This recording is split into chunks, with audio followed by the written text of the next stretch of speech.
Andrew, thanks for coming onto the show. Fairly depressing figures there, especially a lot of these unemployed are youth as well, which is, Africa has no shortage of youth. How do you see these figures getting worse as we go ahead? Well, thanks, Chris. It's always a pleasure to be on the show. Well, I think for us, there's a couple of ways to think about it. So we've just launched our new publication, which is the Annual Benefits Barometer. And we argue a couple of points. You're right, unemployment has moved in the wrong direction. Poverty's up. Over 30 million South Africans live in poverty, 9.3 million unemployed. The question is, what has been done to stimulate job creation? We argue that it's the role of society, corporates, the individuals, communities to work together to create meaningful job creation. How, I think was the question you asked me. Well, let's get into the detail.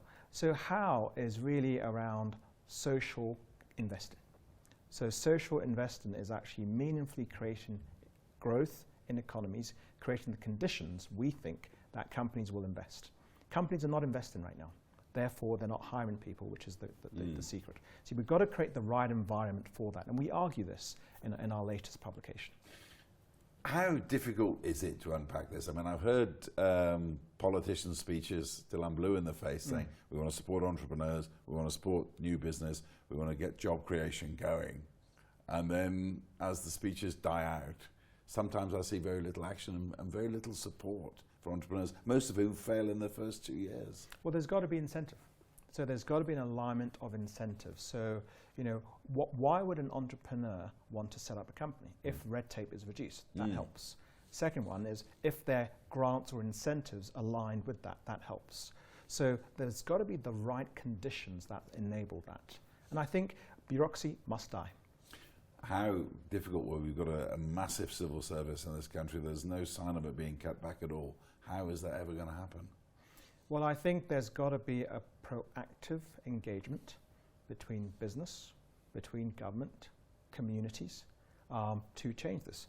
Most job creation, if it happened in communities, is much more effective.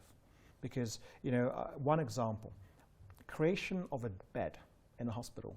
One bed is 3 jobs. So you can create beds through the communities. You're creating work in the communities. Create the right conditions. That's what we're arguing.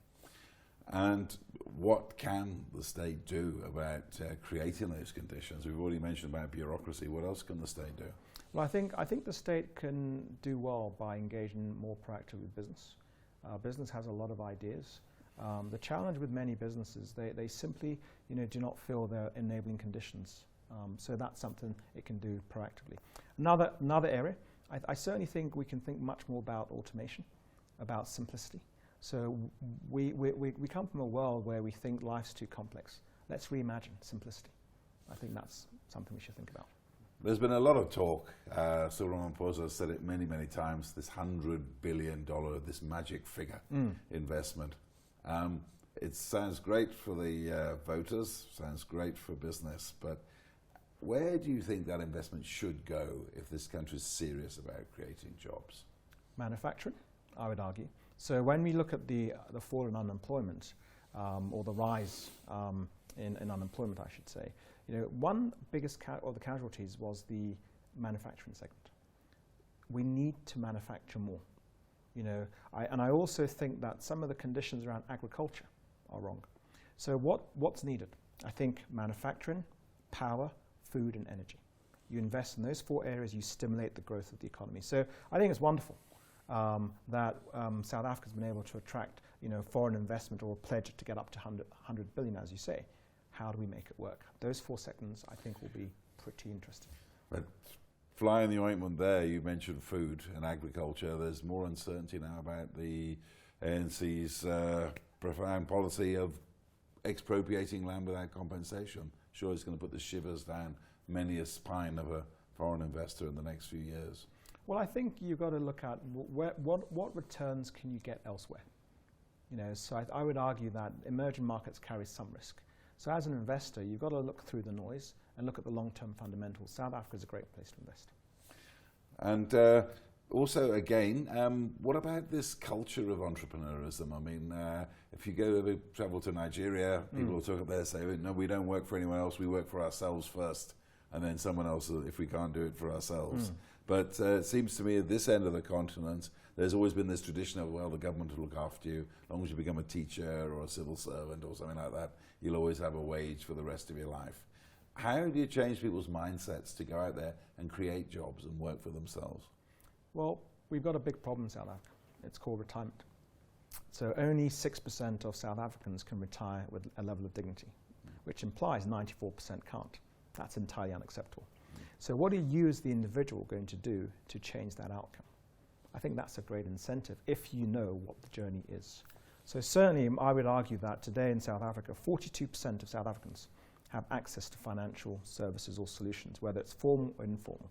42%, yet only 6% can retire. There's something wrong in that, isn't there? No, sure, absolutely. But I can tell you a list of entrepreneurs I've interviewed down the years, as long as my arm, that actually had a brilliant idea, energy, and for one reason or another they failed. Sometimes they were good at what they were doing, but they weren't good business people. I think sometimes there needs to be maybe more education. But how do you? I always think, how do you actually educate? I always think they're more born than made entrepreneurs, by the way. I think that's true, yeah. but you've got to get people wanting to make a difference. And so part of what we're arguing is that it's that social compact. You've got to have people wanting to make a difference, and I think that's the key. Bureaucracy must fall. You've got to make a difference.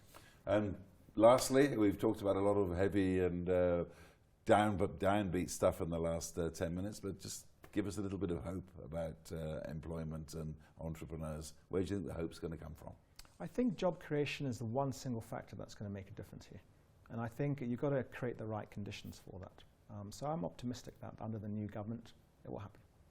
Thank you very much. Hopeful message there from Andrew Darfoor, the Group Chief Executive of Alexander Forbes.